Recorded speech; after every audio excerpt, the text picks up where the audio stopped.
Hey there, Trekkers and Trekkies. Do you need to learn how to survive on an alien planet? A Borg attack? A Mugato bite?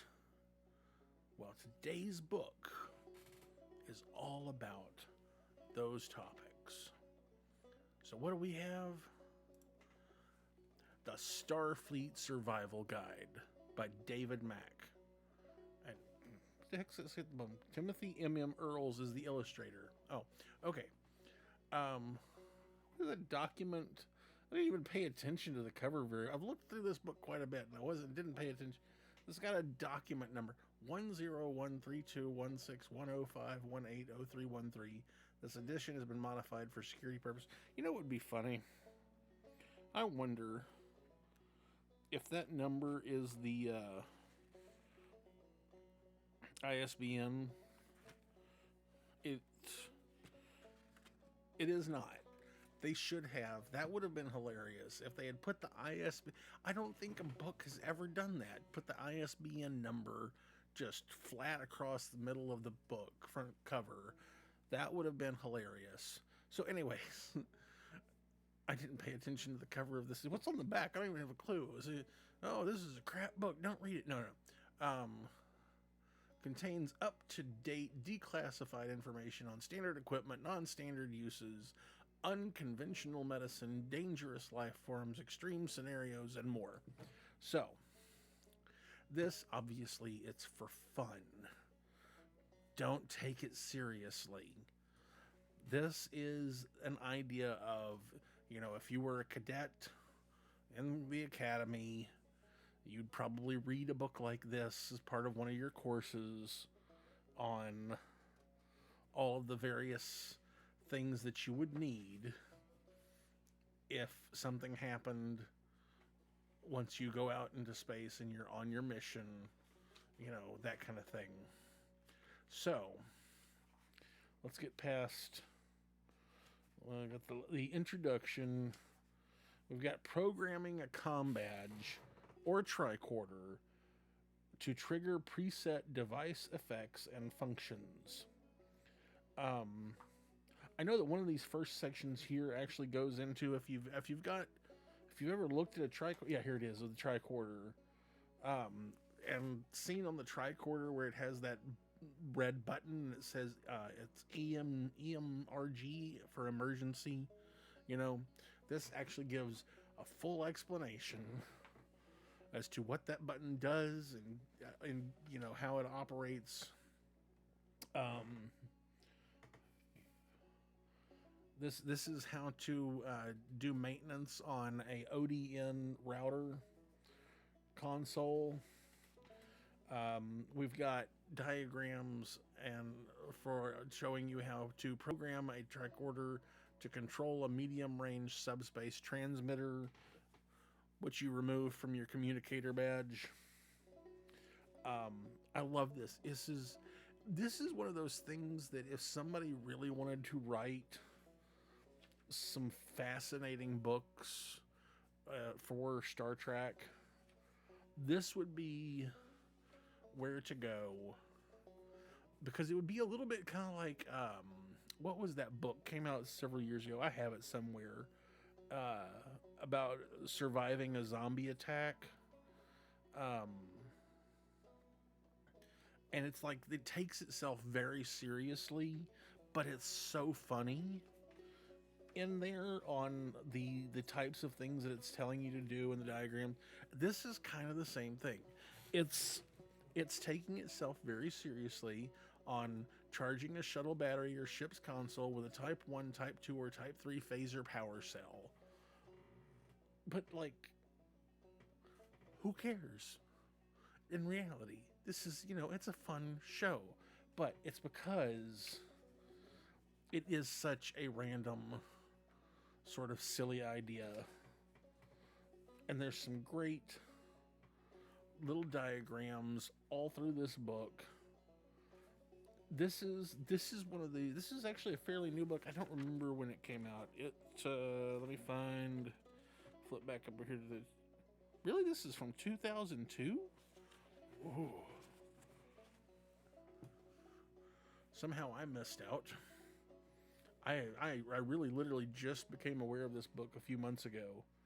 Um, no idea that it's a 20-year-old book, 22-year-old book. Um, oh, if you need to perform an emergency uh, transplant of a Trill symbiont, this is going to tell you how to perform this medical procedure. Yeah, okay.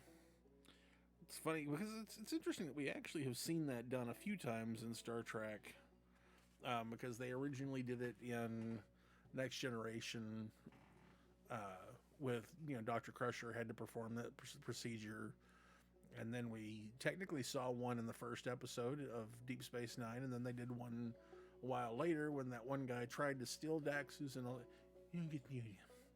So here's the whole section on. There's the section on the Mugato and the route that you have to use in order to remove the infection.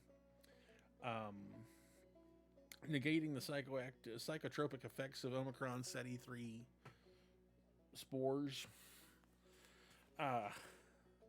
Then there gets to be a whole section back here on like the Borg. Oh, here we got stuff on the crystalline entity. And protocols for nanite infestations of computers. We got a really cool diagram of a nanite. I don't recall them looking like that in the show, but it's okay. Yeah, here we go. Navigating inside a Borg cube or sphere.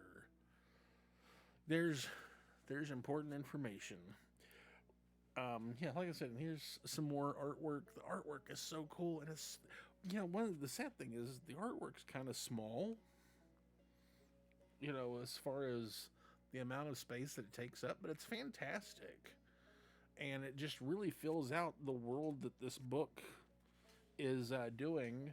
Here we go. Wrestling free of a Denebian slime devil, which if y'all remember, it's been a while now because I had to take some time off. When we looked at that Worlds of the Federation, that's what that looked like in that book. Which I kind of want to check something now.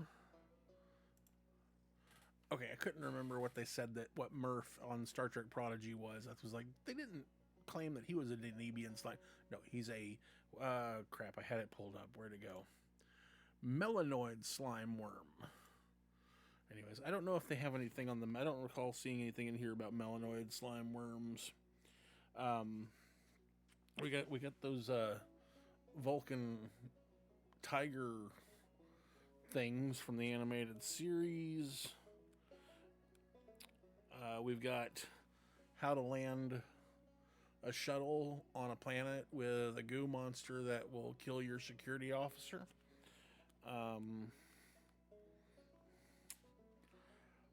Surviving in and escaping from damaged turbolifts. Something Captain Picard had to deal with at one point.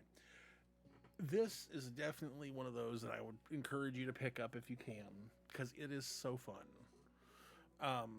And if you happen to be a writer who wants to write Star Trek novels, this book would probably give you all kinds of ideas on scenarios to place characters in, kind of thing. Maybe not even Star Trek. Use it, change a few names and words and call it something else. It's cool. It's fun. I enjoyed reading through this. I've not read every bit of this because the one good thing, everything is broken up into small sections. I don't think any section is more than about 3 or 4 pages long.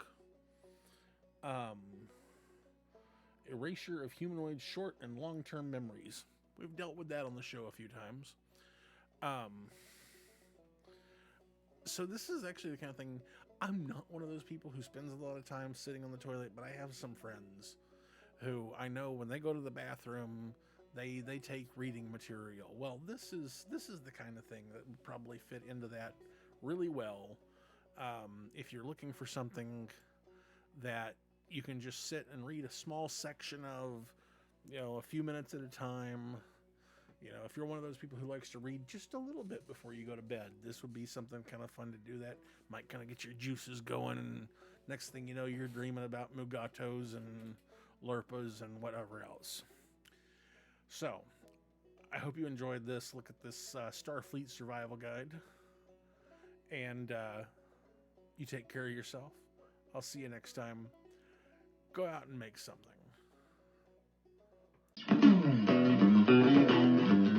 If you enjoy my videos and want to see more, please like, share, subscribe, and ring the bell icon. If you want to support me, you can find me on Patreon, or go over to Zazzle for prints of my artwork, t-shirts, and other cool stuff. If you're still here, why? Do you want to jam out?